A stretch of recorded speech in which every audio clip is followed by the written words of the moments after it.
अस्सलाम वालेकुम नाज़रीन इकराम, रोशनी लाइट चैनल की तरफ से आप सबको खुशामदीद। नाज़रीन इकराम, मेरी आज की वीडियो ओरहान सीरीज़ के बारे में है, क्योंकि इस सीरीज़ के बारे में वो खबर आ चुकी है जिसका हम पिछले कई माह से इंतज़ार कर रहे थे। और वो इस हवाले से है कि इस सीरीज़ की पहली किस्त किस माह और किस दिन रिलीज़ होगी। तो ये आप आज की इस वीडियो में जानेंगे।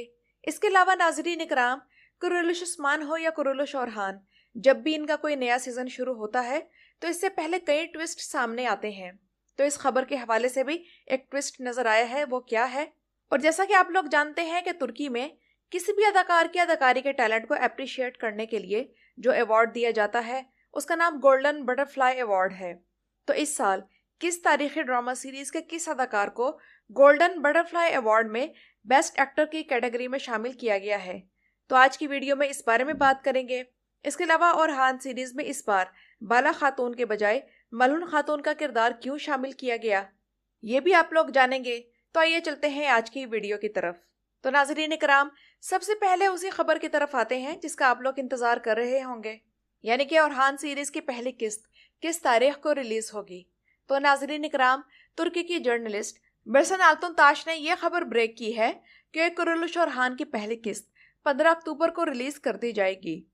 और यह खबर सामने आने के बाद हम ये तवक्को कर रहे हैं कि इस बुध को नई सीरीज की प्रमोशनल अनाउंसमेंट रिलीज की जाएगी और फिर उससे अगले हफ्ते पहली किस्त का ट्रेलर रिलीज होगा और फिर 15 अक्टूबर को किस्त आने से पहले पीर के दिन इसका अगला ट्रेलर रिलीज किया जाएगा। और इसी वक्फे के दौरान इस नई सीरीज के पोस्टर्स भी रिलीज होते रहेंगे और आने वाले दिन यानी कि इवेंट से भरपूर होंगे।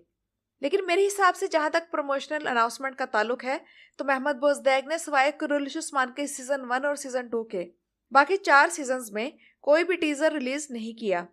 आप में से जिन लोगों ने सुल्तान फातेह सीरीज देख रखी है वो नोट करें कि जिस तरह सुल्तान फातेह के सीजन 2 में जो टीजर रिलीज किया गया था उसे देखकर साफ मालूम हो गया था कि यह कौसतंतीनिया की फतह के बारे में है। इसी तरह अल्परसलान सीरीज के सीजन 2 के टीजर में भी हमें अल्परसलान को खाना काबा का तवाफ करता दिखाया गया और इसके साथ साथ अल्परसलान की दुआ भी थी। तो उम्मीद है कि अब की बार महमद बोजदैग इन चीज़ों में कंजूसी से काम नहीं लेंगे और ये सीरीज जो कि बिल्कुल एक न्यू सीरीज है तो इसकी प्रमोशंस और टीजर्स रिलीज करते रहेंगे जो कि पहली किस्त के वाकयात से रिलेटेड नहीं होंगे बल्कि तमाम सीजन के बारे में हमें एक आइडिया देंगे। लेकिन नाज़रीन इकराम, बरसन अल्तुनताश ने तो ये खबर दे दी है कि यह सीरीज 15 अक्टूबर को रिलीज होगी, लेकिन मेरे हिसाब से ये सीरीज 15 के बजाय 22 अक्टूबर को रिलीज होगी। और इसकी वजह यह है कि आजकल जो ड्रामा ATV पर बुध के दिन रिलीज हो रहा है उसका नाम जान बोरचू है, तो उसकी आने वाली किस्त कैंसिल हो गई है और अभी इसकी 2 किस्तें आना बाकी हैं। तो इस हिसाब से ये किस्त कैंसिल होने के बाद इस सीरीज की आखिरी किस्त 15 अक्टूबर को रिलीज होगी और फिर उससे अगले बुध को यानी कि 22 अक्टूबर को ओरहान सीरीज रिलीज होने का दिन होगा। इसके अलावा इस सीरीज के टीजर के बारे में पहले यह खबर फैली हुई थी कि यह जुमे के दिन आ रहा है, लेकिन चूंकि किसी ऑफिशियल जरिए से इस खबर की तस्दीक नहीं हो सकी थी तो मैंने इसीलिए आप लोगों के साथ ये न्यूज़ शेयर नहीं की थी। और नाज़रीन इकराम, तुर्की का सबसे बड़ा अवार्ड जिसका नाम गोल्डन बटरफ्लाई अवार्ड है, जिसे ब्रॉक ओजवित भी कुरैलिश उस्मान में अपनी ट्रिमेंडस परफॉर्मेंस की वजह से जीत चुके हैं। तो इस साल गोल्डन बटरफ्लाई अवार्ड में बेस्ट एक्टर की कैटेगरी के लिए तारीखी ड्रामों में से जिस अदाकार को नॉमिनेट किया गया है उसका नाम सरकान चाईओग्लू है। और सुल्तान फातेह के फैंस के लिए बड़ी खुशी की खबर है कि वाकई सरकान चाईओग्लू की परफॉर्मेंस इतनी अच्छी है कि उसे नॉमिनेट तो किया बल्कि ये अवार्ड जीतना चाहिए। और वजह इसकी यही है कि इस सीरीज को अपनी तमाम खूबियों के बावजूद वो रेटिंग नहीं मिल रही जो ये डिजर्व करती है। तो क्या पता सरकान चाईओग्लू अगर ये अवार्ड जीत लें तो इसी सूरत में तुर्की के लोगों को ये सीरीज नजर आने लग जाए और वो इसकी तरफ अट्रैक्ट हो जाए। और नाज़रीन इकराम, बड़े इंतजार के बाद ओरहान सीरीज की तैयारियां मुकम्मल की गई और इस मामले में महमद बोजदैग को क्रेडिट जाता है कि उन्होंने ब्रॉक ओजवित के अचानक इनकार के बाद इमरजेंसी सूरत हाल में ये तमाम तैयारियां की। हालांकि दरमियान में इनके वालिद की वफात भी हो गई थी, तो अब तक जो भी तैयारियां हमने देखी हैं वो देखकर उम्मीद तो यही हो रही है कि इस बार कुछ मुख्तलिफ होगा। और इसका सबूत वो स्टेप्स भी हैं जो महमद बोजदैग ने कुरैलिश ओरहान सीरीज के मामले में उठाए हैं। सबसे पहले तो उन्होंने डायरेक्टर तब्दील किया है और अहमद यिल्माज के बजाय बुलंद इशबैलन को नया डायरेक्टर बनाया है, जिससे डायरेक्शन में एक नयापन आया है। आप लोग कहेंगे कि सीरीज तो ऑन एयर हुई ही नहीं, तो तो पहले ही मैंने ये बात कैसे कह दी।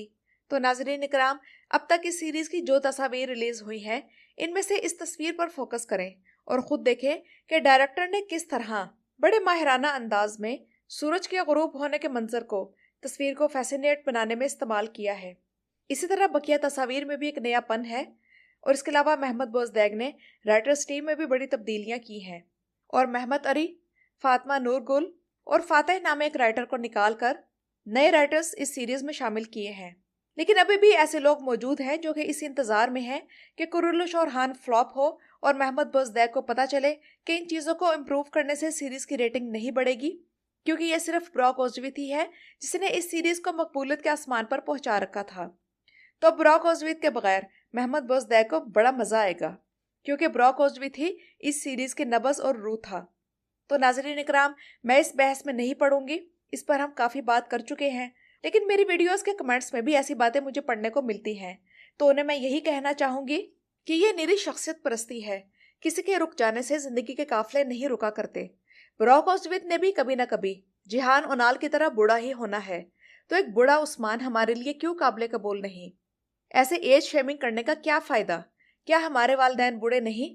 ये तो अच्छी बात है कि एक बढ़ती उम्र में एक यंग उस्मान बे दिखाने के बजाय एक बूढ़ा उस्मान बे दिखाया जा रहा है, बिल्कुल कहानी की डिमांड के मुताबिक। और नाज़रीन इकराम, मैंने अपनी इससे पिछली वीडियो में मलून खातून के किरदार के कुरुल्लुश और हान में आने पर खुशी का इजहार किया, तो इस पर बाला के मद्दाहों को बहुत गुस्सा आया। तो नाज़रीन इकराम, मैं उनसे यही कहना चाहूँगी कि तारीख तो तारीख है, उसे आप नहीं बदल सकते। आप में से कुछ लोग ये कहेंगे कि तारीख तो कहती है कि बाला और मलहून शेख अदब अली ही की बेटी के नाम थे, लेकिन मैं एक बार फिर क्लियर कर दूं कि ज़्यादा मौरखीन यही कहते हैं कि मलून खातून अलग बीवी थी और बाला खातून अलग। बहुत कम मौरखीन का मौक़िफ़ है कि बाला और मलहून शेख अदब अली की एक ही बेटी का नाम है। अब यह प्रोड्यूसर की मर्जी है कि वो कौन सी वाली तारीख को इख्तियार करते हैं, क्योंकि 1981 में जो ड्रामा उस्मान बे पर बनाया गया था जिसका नाम कुरुल्लुश उस्मान जिग था, उसमें TRT ने उस्मान बे की सिर्फ एक ही बीवी दिखाई थी जो कि शेख अदब अली की बेटी बाला थी, और उसे ही मलहून के तौर पर पेश किया गया था। तो इसलिए इस बहस में पढ़ने का फायदा नहीं। जो दौर इस वक्त कुरुल्लुश और हान में अब दिखाया जाएगा, उस हिसाब से बाला खातून की वफात हो चुकी होगी, या फिर बाला खातून बेलिचिक में शेख अदब अली की खानकाह में अपने वालिद साहब के साथ रहती होगी। तो नाज़रीन इकराम, ये तो थी मेरी आज की वीडियो। अपनी राय का इजहार कमेंट्स में ज़रूर कीजिएगा। मेरी वीडियो देखने का शुक्रिया।